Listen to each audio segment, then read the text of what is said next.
Энэ олимпиадыг үүсгэн санаачилж анх удаа бий болгосон Монголд мэдээлэл харилцааны технологиг хөгжүүлэх үйлсэд эхнээсээ зүтгэсэн манай мэдээлэл харилцааны сургуулийн захирласан Чожо Ванчиг багшийн нэрэмжит болж байгаа юм бол энэ олимпиадын нэг онцлог гэж хэлэх болохоор байна. Тэгэхээр энэ хүн бол одоо энэ Монгол мэдээлэл харилцааны технологийн багш бэлтгэх ажлыг бол анх одоо эхэлсэн.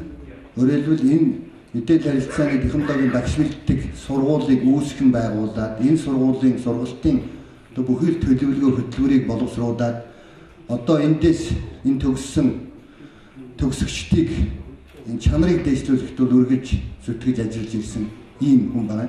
За өөр нэг гавьяа нь энэ олимпиадыг одоо сүүлийн 10 гаруй жил энэ олимпиадыг хариуцж энэний дараагаар бол тасралтгүй ажиллаж ирсэн ийм хүн гэдгийг зариуд хэлмээр байна. Тэг яг ертөнцийн мөнгө хүсийг үдсэн хэдий ч гэсэн одоо өөрийнх нь хийсэн энэ үйл хэрэг бол өөрийг үргэлж мөнгөчүүлж ингэж явах жагаад бол бид их талархаж байгаамаа. Тэгэхээр манай энэ олимпиадууд дотроос та бүхний олимпиад бол бас нэлийн онцлогтой. Яг тэгэхээр одоо Монгол сүүлийн жилүүд мэдээлэл харилцааны технологийн хөгжил нэлийн хурдцтай явж байгаа. За мэдээлэл харилцааны технологиг одоо бусад зүйлд хэрэглэх ажил бол ихээхэн эрчимтэй явж байна. Дан ялангуяа залуу үе маань мэдээлэл харилцааны технологиг одоо их хурдан сурч энэ чиглэлээр бол их гайхамшигтай амжилтуудыг гаргаж байгаа явдал бол энэ олимпиадын бас нэг үр дүн гэж үзэж болохоор байна. За мэдээж дэлхийн одоо хэмжээнд явахын тулд бид энэ мэдээлэл харилцааны технологийн бас хоцрох их бидэнд бол байхгүй. Тэгэхээр энийг одоо Монгол улсаа дэлхийн жишгт хүргэх, тэр болгож хөгжүүлэхэд бол өнөөгийн бүх төвшний багш нар, сурагчид, оюутнуудын бол гол одоо зүтгэл хэрэгтэй болдоо гэдгийг би зориуд ингэж хэлмээр байна. Тэгээд энэ жилиг одоо олимпиадад ирсэн хөдөө орон нутгаас ирсэн багш нартаа, мөн оюутан сурагчдаа та бүхэнд олимпиадад амжилттай оролцож, олимпиадаа сая амжилт гаргаарай гэж хүсэн гэрөөе. Чожо багштай хэдүүлээ хүндэтгэл үзүүлээд 30 секунд босъё гэж бодлоо.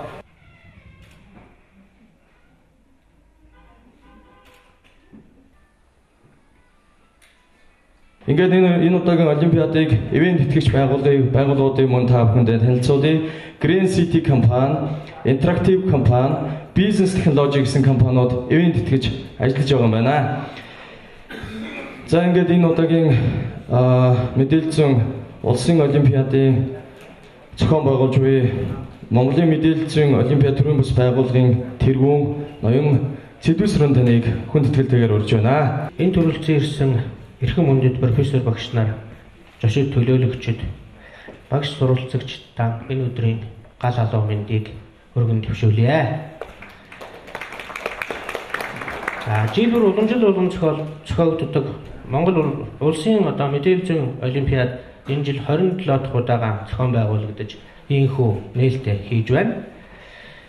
За энэ жилийн олимпиадын онцлог нь мэдээлэл зүйн олимпиадыг зохион байгуулах хорооны дарга асан. За Монгол улсын боловсролын их сургуулийн хүндэт профессор, Монгол улсын боловсролын их сургуулийн компьютер мэдээллийн технологийн сургуулийн захирал агсан Лахтангийн Чожо Ванчиг багшийн нэрэмжит болон зохион байгуулагдаж байгаагаараа онцлогтой болж байна. За энэ удаагийн олимпиадыг зохион байгуулах ажилд оролцож бидний ажилд гүн тусалцаа үзүүлж байгаа зарим байгууллагт бол бас талархал дэвшүүлэхийн зүйтэй гэж ингэж үзэж байна.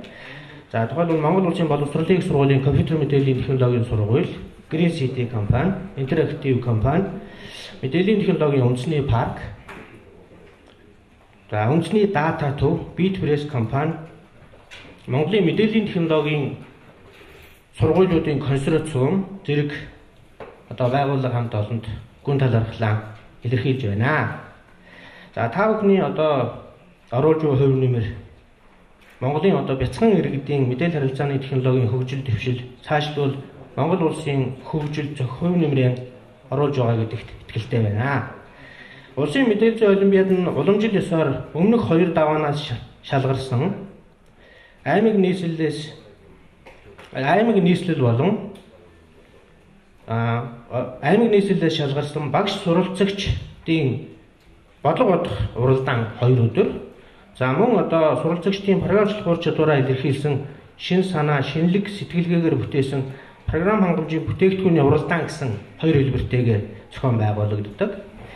За мөн одоо 27 дугаар энэ удаагийн 27 дугаар олимпиадаас эхлэн мэдээлэл зүйн олимпиадын үйл ажиллагааг сурталчлах, үйл ажиллагааны хүрээг өргөдгөх, мэдээлэл зүйн багш нарын хамтын бүтээлч ажиллагааг бодитойгоор бий болгох, мэдээлэл зүйн багш нарын сургалтын технологи арга зүй, хүүхдийг програмчлалд эртнээс сургах технологийн талаар дуршлаг солилцох боломж олгох үүднээс Улаанбаатар хотын боловсролын газартай хамтран мэдээлэл зүйн багш нарын мэдээлэл зүйн хичээлээр хүүхдийг дэмжих дуршлаг солилцох уулзалтыг анх удаага зохион байгуулахаар төлөвлөж байна. За энэхүү уулзалт нь мэдээлэл зүйн багш нарын заах арга зүй технологиг мэргэжил нэгт нөхдөд түгээн дэлгэрүүлэхээс гадна цаашдын гол зорилго нь мэдээлэл зүйн багш нарын дижитал хамтын ажиллагааг бодиттой болгох. Энэ чиглэлээр бусад мэргэжлийн багш нараа үргэлжлэн тэргүүлэн ажиллах ажлын эхлэлийг тавих ийм зорилгыг агуулж байгаа юм аа. За уг үйл ажиллагааг уламжлал болгон зохион байгуулахаар төлөвлөж байна. За олимпиадад шалгаран оролцож буй оюутнууд бол суралцагчид Аз номхон талын бүсийн орнуудын онлайн олимпиадад 5 сарын 11-ний өдөр оролцохоор төлөвлөгдсөн байгаа. За хүүхдүүд та бүхэндээ идэвхтэй оролцоорой. За мэдээлэл зүйн олимпиад нь олон улсын хэмжээнд зохион байгуулагддаг цөөн олимпиадуудын нэг байгаа. За энэ үүднээс улсын олимпиадын үйл ажиллагааг олон улсын одоо олимпиадын жишгт ойртуулах, тухайлбал програмчлалын орчин, бодлого засах гэх мэт одоо үйл ажиллагаа хүний оролцоо нөлөөг багасгах, ил тод болгох чиглэлээр бол Монголын мэдээлэл зүйн олимпиад төрийн бас байгууллага анхаарч ажилласаар ирсэн. За цаашид ч одоо энэ талаар анхаарч ажиллах болно.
Хүсэл аймгийн харьяат найдан дурж гисэн сайхан дуучин маань хүрэлцэн ирээд байна. Ингээ айдууны мэдлэгээ өргөн дэвшүүлнэ.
сайн бацхан уу их хүндэд сурагч хүүхдүүд эрдэнэтэн багш хүндэд зочдоо мэдээллийн улсын 27 дугаар олимпиад нээлттэй хийж буй өнөөдөр миний хайрцаг та бүхний хамтран зүтгэгч анд найз та бүхний багш мэдээлэл зүйн салбарт өөрийн ажил амьдралыг зориулсан цаажаа амжилтны нэрээр нэрлэгдсэн цаажаа амжилт сан одоо энэ өдөр нээлттэй хийж байгаа би маш баяртай байна.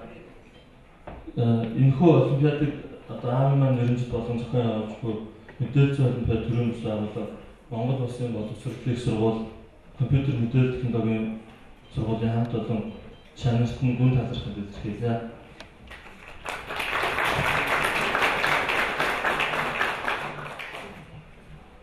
Аавмаа ажил амьдрал одоо улсын багшийн дээд сургууль буюу Монгол Улсын боловсролын сургуультай салшгүй одоо энэ сургуультай ажиллаж олон залуусыг эрдэм ном ажил амьдралын замд хөтлсөн гэж би боддог.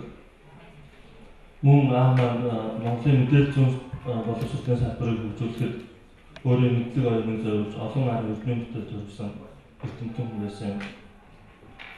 Энд түүний гэр бүл бүрэлдэхүүн нь зөвлөж аавынхаа санал сэтгэл зүтгэж явсан ажил үйлсийг нь үргэлжлүүлэх хөрөнгө байгууллагуудаас цаажаа амжилт сан байгууллаа.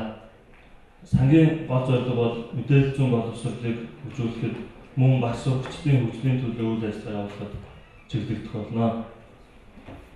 Тэгээд хамгийн ихний үйл ажиллагаа болгон олон улсын олимпиадад их орноо төлөөлөн оролцож байгаа багийн амжилтыг ахиулахад чиглэсэн мөн оролцогч сурагчдын итгэхийг нэмэгдүүлэх үүднээс энэ жилийн олимпиадаас эхлүүлэн 3 жилийн хугацаанд үргэлжлэх цаажаа амжилт сангийн нэрнжит шагналыг олохоор шийдвэрлсэн.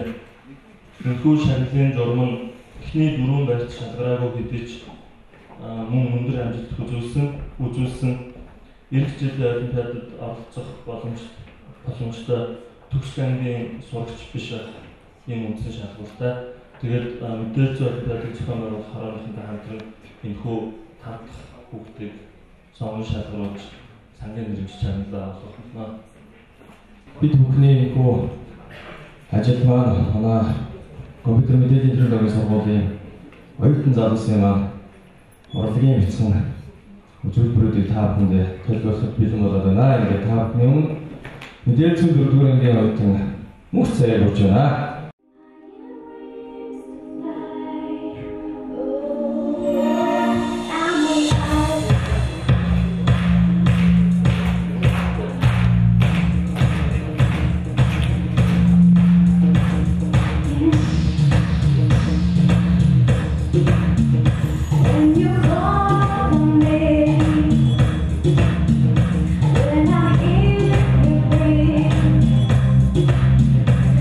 I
байрны долооноос 10-ны өдрүүдэд мэдээлэл улсын олимпиад маань үргэлжлэнэ.